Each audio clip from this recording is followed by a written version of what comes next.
Hello to you and welcome back. So this is a very interesting article, and when I read it, I knew I had to share it with you. So I will credit the irishtimes.com. So their article talks about Meghan and what she stood for in the royal family, and that she leaving has not been a good look for them. So let's go into the parts of the article that will really stand out to you, and I would love to know your thoughts. So this article is penned by Anne Harris, and she says, "In Ireland, we tend to view the British monarchy as a non-stop Monty Python show. Not so in Britain. It was the Queen who calmed the British people as the pandemic hammered and fissures opened in Boris Johnson's government." And then the article goes on ahead to say, this week her second son, Prince Andrew, is at loggerheads with the US prosecutors. He says he is cooperating with the Epstein investigation. They say otherwise. Kate Middleton, or her friends in quotes, is in a tussle about the source of a particularly nasty profile in the Tatler. And the weekend blitzkrieg of royal PR, the Sky News big interview with Prince Charles, and the Sunday Times big interview with Sophie Wessex, who, by the way, the Wessexes are 11th in line to the throne, indicates a rustling in the dovecotes not seen since Diana's death. Now the article points out here, the irony is there was one who could have saved them from themselves, one who at this extraordinary time would have been a real people's princess. There is only one wrong thing to say, and that is to say nothing. That was Meghan speaking from America in the aftermath of George Floyd's murder. She said more in her roll call of black people killed by the police. But those words penetrated one complexity around the Black Lives Matter movement, the paradox that rightly asserts that white ethnic groups have no right to speak in the face of institutionalized murder of a black man, but also asserts that to be silent is to be complicit. Okay, this is where I'll veer from that. You know, in the Black Lives Matter call all over the world, it is, in my opinion, it is a hand-in-hand thing. It is a human rights thing. Everyone has a voice to speak out.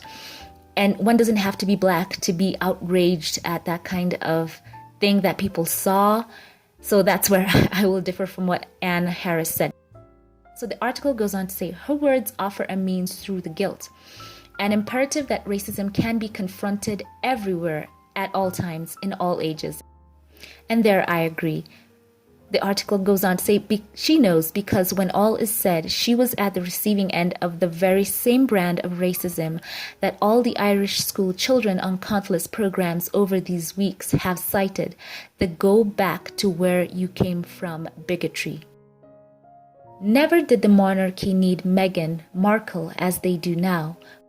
By their epic, okay, she uses a very strong word. I will just say it was an epic mistake that they lost her, a smart biracial woman who has always owned her blackness.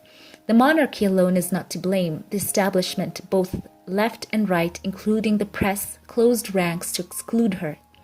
The sheer volume of negative comment about Meghan in the year she was a senior royal indicates a covert racism. She was pushy, said palace sources. She and Harry were money grabbers, said the Red Tops, mirroring the anti-Semitic tropes of the British Labour Party.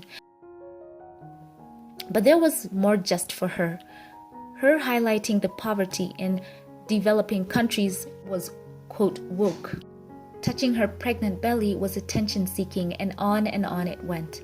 Nobody knows better than Meghan that white people by definition can never have any idea of what it actually feels to live life as a black person, but her young husband tried.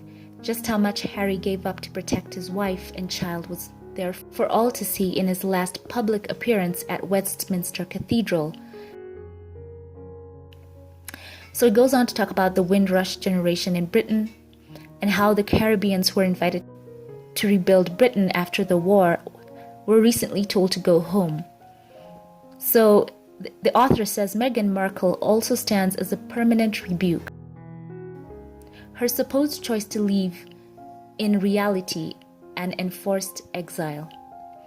Talleyrand's great aphorism that treason is a matter of dates resonates all round.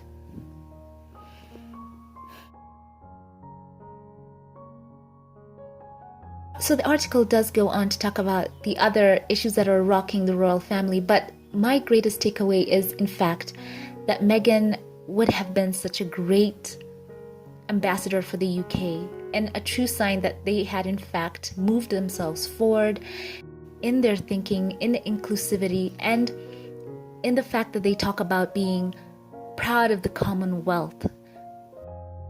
And Meghan, we know for a fact, was so happy to move into this new chapter of her life with Harry as Commonwealth Youth Ambassadors. She even sewed their flowers into her veil. That's how she was so keen to go out and be the face, or one of the faces, of the royal family together with her husband and effect change. And for the first time, people all over the Commonwealth had a renewed sense of excitement for the royal family. I've got to say for myself, I did not check for them. I did not read many of their articles, and I don't say that in a negative way, but right now they are so relevant, especially now that people saw somehow themselves reflected in Meghan.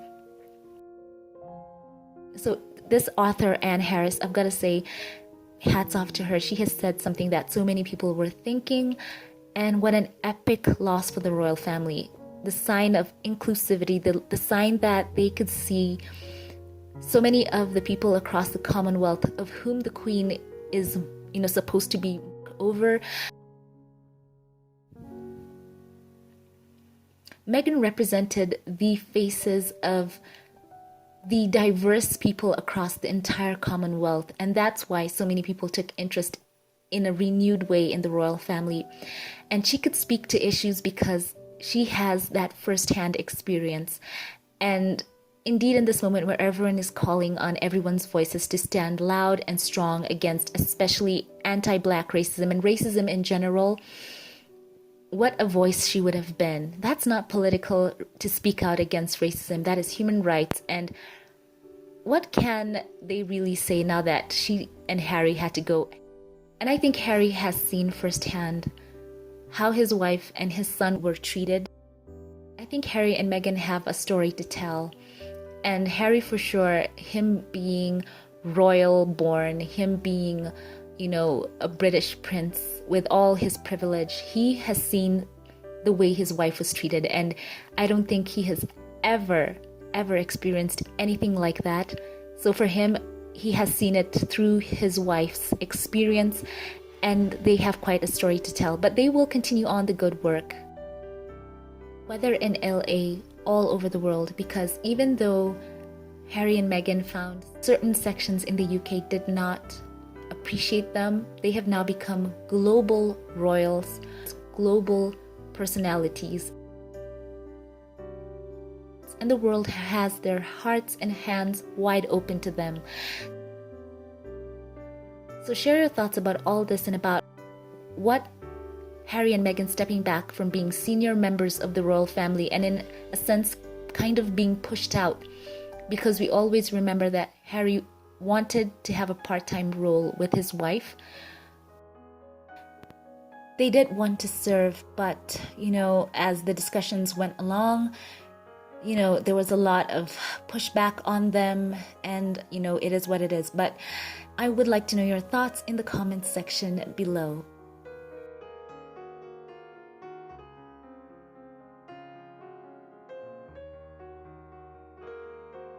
Thank you for watching this. If you liked it, give it a thumbs up, click subscribe. I would love to see you here again. Thank you to all my Patreon supporters. Thank you for choosing to support my page. To you, Kristen Rowe, Diane Hawkins, to Gary Adderley, Scotty Brown, to Corliss J. McClendon, to Delcinia Preston, Noreen Bengali, and Joyce. Thank you so much. Glad you watched. Give this video a thumbs up, click subscribe. Also, be sure to check out my channel's Patreon and consider becoming a Patreon supporter today. So glad to bring this to you, and keep it here for more Harry and Meghan content. And I will catch you in the next one. Have a blessed one.